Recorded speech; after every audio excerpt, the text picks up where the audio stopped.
Toney going to have a crack. He is, you know. Oh, I say! Brilliant! That is schoolboy's own stuff. Oh, I bet even he can't believe it. Good morning and good morning to you. Welcome to this Good Morning Tottenham away video. Good morning, good afternoon, good evening, depending where you are in the world. I hope you are all well. I hope your family's all well. And I hope you all had a fantastic weekend. Well, look, there's a weekend for us Spurs fans where we could sit back on the back of the Friday result versus Palace. By the way, I thoroughly enjoyed the watch along on We Are Tottenham TV with Nick Baz from Shelf Side Spurs show. Thoroughly enjoyed that. The boys did a great job also on the Tottenham Away channel with the watch along. Awesome. Some great watch alongs, man. I'm telling you. And more of it to come. But look, before I go on talking about the weekend, don't forget, guys, Monday night is our Monday Night Live, 8:30 p.m. Make sure you lock it in. We will talk about, of course, Spurs and, of course, the weekend action. And we will give our thoughts in everything that went down this weekend. I was saying we was able, on the back of the Crystal Palace result, and not an easy feat. I mean, Palace made it difficult for us in the first half. They didn't, they set up their stall really well.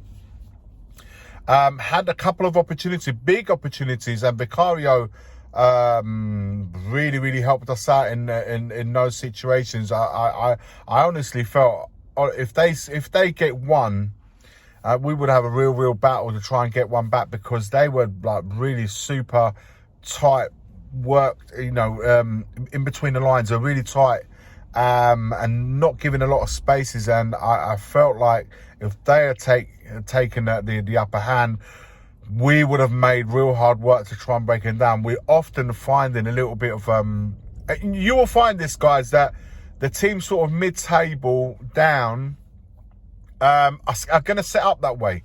And we as fans, and what I noticed, that we as fans, when we're watching Spurs, especially at this moment in time, we're not very patient. We're not really understanding what is actually happening and how teams are setting up against us. And it's a scenario where we need to be patient, because they are giving us the respect. They don't want to go toe to toe with this Tottenham side at the moment. I'm not talking about the Man Cities and the Liverpools and the Arsenals and so forth, teams like that. They will play toe-to-toe with you because they're strong enough to do so. But other teams that perhaps realise that they're not, they're humble enough to know that they're not, they're set up differently. And those are the games that we're going to have to be patient for and to try and break them down. We have to come up with the ways of breaking them down. They don't have to do anything. Their job is really, in this case, like Palace's situation, given the results they've been having and the lack of goals they've been scoring, and the fact that they got thumped by Newcastle the week before. They wanted to make it as difficult as possible. So in those scenarios, and stay in the game as long as possible. And they kind of did. And obviously they kind of went wayward for them when we went 2-0 up. But obviously it just takes one moment, and they had that moment to pull one back. And you think to yourself, it's going to be a tough ending of the game. But thankfully we got through it. We got the win. And we was able to sit back and watch all the other teams play out. As it stands, 10 games played, and this is normally my mark. We say this at Tottenham Away a lot. The 10-game mark is normally a really good one that you can look at and say, look, how we're looking in the 10 games, how we've done, and how we're setting up for for the first half of the season. I have to say, man, Spurs look really good. Looked good, do really well points-wise, picking up good points home and away. And, of course, after 10 games, we're sitting at the top of the league. Yes, top of the league. All right, rival fans, relax, man. We're just enjoying the moment. No one's saying anything else other than the fact we're enjoying the moment of being top of the league. Rightly so, may I add. But also, it's a very precarious situation in the sense that we know that we have to have our best 11, 12, 13 players. Bentancur now coming back, to my delight. We know that we're always one or two. We don't need to be reminded. We know that the drop-off is massively when we don't have our first 11 or 12. But at the moment, long may it continue that we can ride this out until the Christmas fixtures are coming up, the new December fixtures are coming up, and then in January perhaps we will able to perhaps add one or two just to give us a little bit more power from the bench as well. Talking about adding one or two, which leads me to the main this topic, which is Ivan Toney. Spurs and Arsenal look as going to be a North London derby for Ivan Toney. Are reportedly they are interested in the player, but are very unwilling to meet the asking price that Brentford are asking for him. I'll read this article to you guys and let me know what you make of it. The England international is currently serving an 8-month ban for breaching the Football Association's betting regulations, which we will know about. Although he has not played competitive football since May, Toney is expected to attract offers in the winter transfer window, with his ban set to expire in the middle of January. The Enderman striker netted 20 goals in 33 top-flight games, finishing at the league's third highest scorer behind Kane and Haaland. Having showcased his ability for a prolific goal scorer in the Premier League, Toney is wanted by a number of top Premier League clubs, including Tottenham and Arsenal.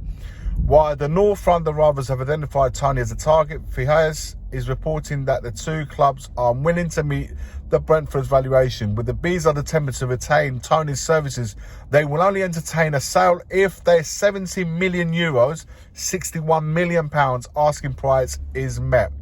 The same amount we played for Richarlison, incredibly.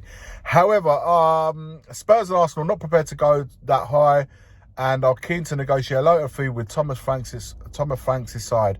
The North London clubs may be mindful of the fact that Toney has entered the final 2 years of his contract, which expires in the summer of 2025.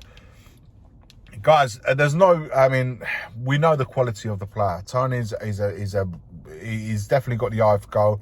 He's proven that he can cut it in the Premier League, and he will get goals whichever teams he goes on to join. If he goes on to join either Spurs or Arsenal, he will get goals. I think he's a player that's absolutely needed by both clubs. If we were to get him, that would allow us to put Son back out, probably in his more favoured position on the left. Not that he's doing badly up front. I think he's doing brilliantly in the number 9 position right now. But it would allow us to either play one or the other, or it would allow us to put Son out on the left-hand side. And what an amazing trio that would be with Kulu, Toney and Son. Of course, with Arsenal, he will go and fill in that number 9 slot, and I think he'll add another dimension to them. They will kick on, and I think that's their final piece of the puzzle, really, to get a number 9. So, and we, with Richarlison not hitting the ground, not doing listen, it's a level too high for him, for what we require. So I definitely could add the number 9 and another forward for sure in our final third, and of course maybe add something else at the back as well, to make sure that we're not so vulnerable with just the Romero and Van der Ven. So if one of those happens to have a cold or flu and cannot play a game, we have someone else to the level that can play there. Or if we have a situation where Udogie can't play with another centre back, we can put Van der Ven on the left hand side. But in the midfield, I feel like we're okay in the centre, that is. And perhaps, having another attacking option like Toney would definitely set us up for the next level, and will give us more depth in that final third. Let me know your thoughts on Ivan Toney. I mean, is the price 61 million pounds? Is that too much for a player that's gone into 2 years, in the final, in a contract that's expired in 2025? Is he someone we should say, you know what, bite the bullet, get him in before Arsenal do the deed? Also, it would be great to get one over them, the same way they will feel if they got one over us in signing the player. And also, it's a state of intent, bringing another quality player, proven Premier League player that can bang in the goals. And boy, do we also need that. We require another diamond outside of Maddison, outside of Son, to have another player that can score goals in that, for Spurs will be awesome. Let me know your thoughts in the comments below. Like, comment, and subscribe. As always, forever always, it's come on you Spurs. The first game we look for, Robbie. Tottenham away.